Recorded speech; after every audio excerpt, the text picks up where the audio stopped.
Welcome to this week's Who the Folk podcast. I'm Lonnie Goldsmith, the editor of TC Jewfolk. This week we sit down with Jonathan Gershberg, who is the new JCC Cultural Arts Coordinator, who works out of both the Sabis and St. Paul JCCs.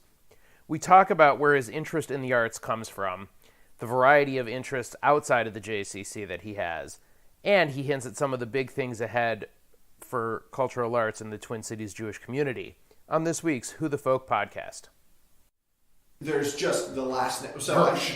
Gersh. Yeah. Actually, the biggest comedian talent agency in I believe, LA is called Gersh. Oh, the Gersh no Agency. kidding. And I was always under the assumption that I could just walk in and get a job. I And don't be see like, why this not. is- It's my This is agency. my namesake, my Yeah. birthright to work here. How'd that go? I'm not allowed in the building anymore, but, I think it went well. Well, Jonathan Gershberg, welcome to the Who the Folk podcast. Thank you for joining us. Thank you for having me. So you are now, as of December, you're the Cultural Arts Coordinator for the Twin Cities Jewish Community Arts Program. Do I have the title right?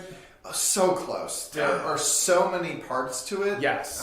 Again, I don't fault you for not knowing every aspect of it. Well, It's thank you. It's a small novel to read my full title. So my full title is the Twin Cities Jewish Cultural... Oh, I didn't even get it right. My full title is the Twin Cities Jewish Cultural Arts Coordinator. That's right. Okay. I got it. I'm sure that's what it is. I've been here since December, and I've loved every moment of it. So you are the first new hire that is a dual employee of the Sabis and St. Paul JCCs. Is that correct? That's- Do I have that? That's Or at least that's your understanding of that's it? my understanding. So I have an office at both, along with my wonderful Twin Cities Director of Jewish Cultural Arts, Robin Awen. We have offices both at St. Paul and here at Sabis, where we're recording this podcast. And we program events and artistic experiences at both. So, I'm excited to be part of the collaboration across the river. So what is it about Jewish cultural arts that excites you, that makes this a great fit for you? Well, I think that one of the things about being Jewish and Jewish culture that I'm most passionate about is our long heritage of arts production and innovation in the arts. So I think of stand-up comedy, I think of visual arts, I think of music as things that are every bit as Jewish as the rabbinical tradition. Especially in the United States. And I'm really excited to be part of that cultural production here and to be part of the heritage and in a way defining what it means to be Jewish and how we see ourselves through arts. Did it surprise you how active both JCCs are from both a visual arts with the gallery spaces and two great theater spaces? Did it sort of surprise you how active the communities are with their art programs? Absolutely. I'm pretty astounded at how much investment and excitement there is around the arts programs that already exist in the Twin Cities. I came from the East Coast and went to a public school that had Rosh Hashanah and Yom Kippur off. So my formative years were around a large Jewish community. So coming to the Twin Cities, while there is still a very vibrant and passionate Jewish community here, is relatively smaller. So my assumption was that the arts programming would be relatively smaller. But I think there's something about the Twin Cities Jewish community that has excited people about the arts program to the point where there are events like the Twin Cities Jewish Film Festival, which has been going on for over 25 years. And that, to me, is something I wouldn't expect to see outside of New York or LA or maybe Chicago. So that is just an example. The Twin Cities Humor Fest, we're doing our 10th annual Twin Cities Humor Fest this January, and I think that that's another example of something that the Twin Cities Jewish community has taken on to provide a really great arts program, even for what I would say is a smaller but mightier community here in the Twin Cities. So growing up on the East Coast, were you always interested in theater or arts? Like back through high school, were you a theater kid? I wasn't. Okay. And I'm musically challenged. I'm tone deaf to a fault. So we're not going to ask you to sing. We'll take your word for I'm it. glad this isn't a musical podcast. It's I'm not misinformed. Yeah. My entrance into the arts world is through comedy. So when I was young, in my teens, I started doing stand-up. I had always been obsessed with like The Daily Show and Comedy Central. My father actually briefly had a brief stint where he was a stand-up comedian and was the finalist in To Catch a Rising Star, which was a competition of early stand-up comedians, which he will never forget that he didn't do well in the most important stage of that process. But so comedy has been a part of my youth, and then in college in particular, I was head of the McAllister Hegemonical, which was a humor publication, like a satirical newspaper, a la The Onion, but focused on the McAllister community. And so that combined with stand-up, and then after college, improv, sketch, and then other comedy experience. That was my entrance into the arts world. And I think, fittingly, comedy in America has a lot of Jews working in it. It has been a very... it has been very influenced by Jews and Jewish performers, and so I think to me that seems very connected to Jewish cultural arts in itself. So have you done stand-up at all since you've been in town here, or have you sort of given that up? So I've done stand-up up until about 2015, and then in 2015 I started a show called Minnesota Tonight, which we bill as the Minnesota version of The Daily Show. So we were at Brave New Workshop for the last 2 years, and we would have monthly shows where we focused on the politics, news, and culture of Minnesota. So we would do segments about what's happening in the legislature, the ridiculous things and characters that you might not see on CNN, but are really impacting your life. So we've also interviewed people like Secretary of State and member of the Tribes, Steve Simon. St. Louis Park's own. St. Louis Park's own. Pride and joy. We interviewed then gubernatorial candidate Aaron Murphy. We Minneapolis Mayor Jacob Fry. A lot of people who are the subjects of what the things we would be talking about. So Minnesota Tonight took on most of my time, and I didn't really continue with stand-up after that. But, I have started getting back into it. But mainly focused on Minnesota Tonight, and then also the Nordly, which is a comedy publication that is focused on Minnesota, the politics, culture, and news of Minnesota. So you see a theme there. Yeah. Did you grow up in like a politically active family? I would say that half of my family was politically active, and I would say that they were less politically active there was no protest, there was no, going to political actions. I wasn't one of those kids you'll see in the pictures in the history books of really changing the culture when I was young. I think it was more of a exasperation and snarky side comments that would inform my political identity in my youth. So I wouldn't say politically active. I would say politically aware and upset about what was going on. So you've done a lot of obviously producing work with Minnesota Tonight, and you've done the performing side also. Which do you enjoy more? There are benefits. In the performing side, I get to go up in front of 100 people who are cheering and laughing at what I say. And then on the producing side, I get to look at spreadsheets. So it's an it's hard.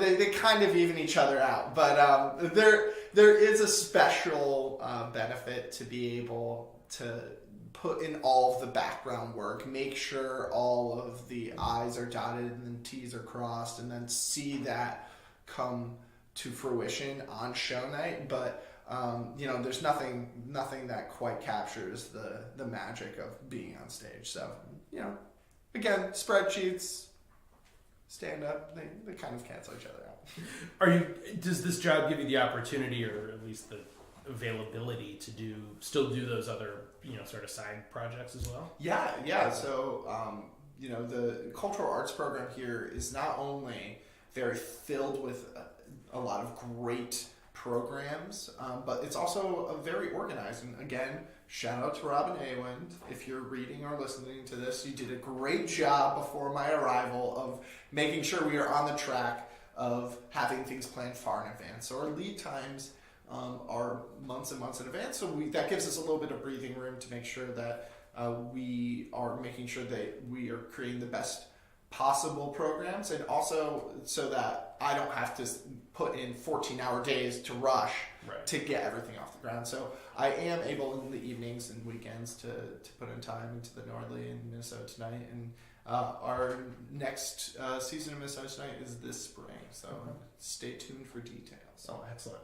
What are you hoping to bring to the Jewish community in terms of cultural arts programming that they haven't seen yet, or haven't seen here, or it's sort of maybe bringing something back that hasn't been around for a while? Yeah, well, I first again want to say that the programs we have already are really excellent, and I want to continue those and make sure that we can have these sustainable programs for years to come. And that includes the film festival, that includes the humor festival, that includes our great visual arts programs, and so forth. One of the things that I am tasked with and working on right now is bringing some authors to have an author speaking either series or just a couple events throughout the year.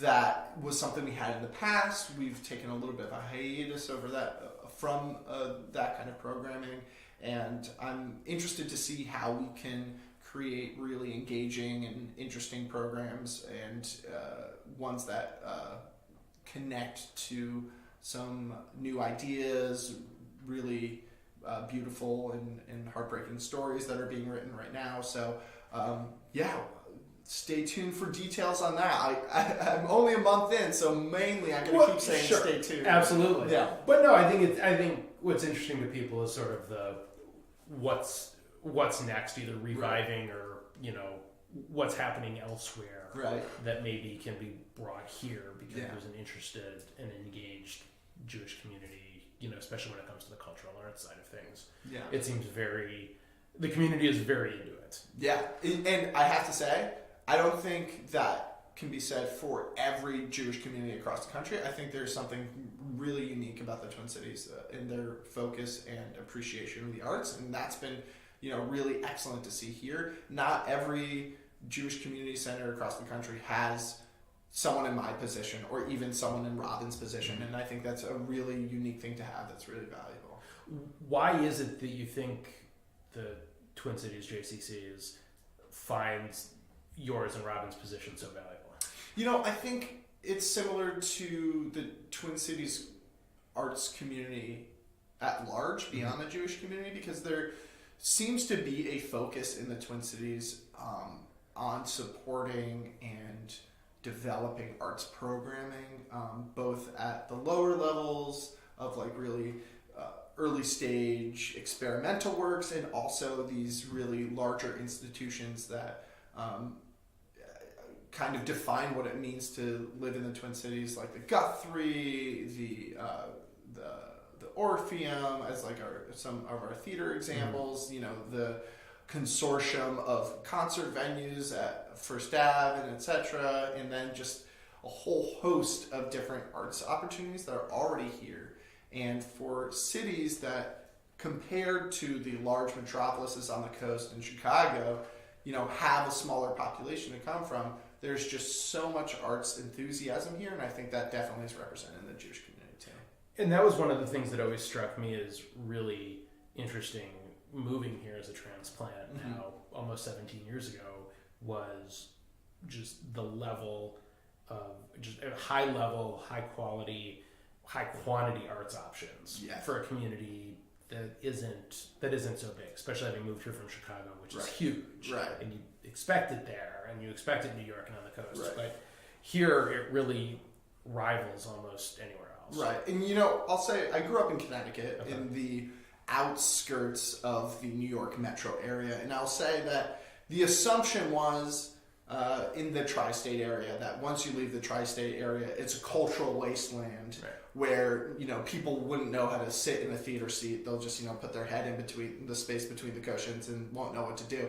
But I think what I learned from coming to the Twin Cities for college and staying here is that the Twin Cities in particular, but a lot of other smaller cities across the country have really focused their efforts into the cultural arts because they know that how valuable it is to creating community, to improving quality of life. And I think when we think about what the value of the Jewish Community Center is, it's not just a gym, it's not just a daycare center, it's a place where we actually can convene and have a sense of community. And one of the most effective ways to do that is through arts programming, through places where we sit together and laugh together and think together and listen to music together. And that is what I'm really excited to be a part of here in the Twin Cities.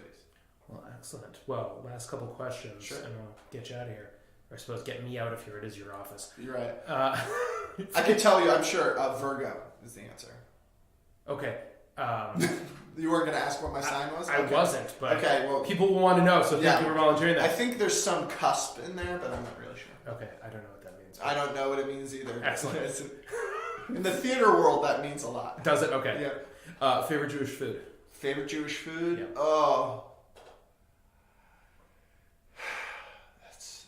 Oh, man. We'll cut this out, though. Yeah, keep this in. Keep this in. Okay, so bear with me here. Okay. I haven't found it in the Twin Cities yet, but there is something that if you go into Jewish bakeries in the New York area, you can get something called 7-layer cake. I know 7-layer cake. You know 7-layer cake? 7-layer cake it's the best. It's literally the best cake that's ever been made. And there's 7 layers of it. Yeah. So it's like 7 cakes in one. Yeah. Best Jewish food, I would say. I have people in my family who might agree. Right, I'm glad. Yes. You have good taste. And favorite Jewish holiday? Passover. How come? Because it is 2 things I love. One, a giant meal. Usually with friends and family, but even if it was by myself, I would enjoy the giant meal. But 2, I also think it highlights some of the, I think, most fundamental and valuable tenets of Judaism, which are storytelling, which prioritize tikkun olam and liberation and how we can tell stories not for our own liberation but for all of our liberation, social justice, and doing so in a communal fashion. So I think the combination of those 2 things makes it my favorite Jewish holiday. How can it not be? Very cool. Well, Jonathan Gershberg, thank you very much for having us. Lonnie, thank you so much for having me. Have a great day. You too. Thanks again to Jonathan for coming on the show. If you want to read highlights of this episode, you can do so on Monday morning when the article drops. If you like to listen and haven't yet subscribed, rated, or reviewed the podcast, please do so. You can find us on Apple Podcasts, Google Play, Stitcher, and Spotify. Thanks to you for joining us, and we will see you next week.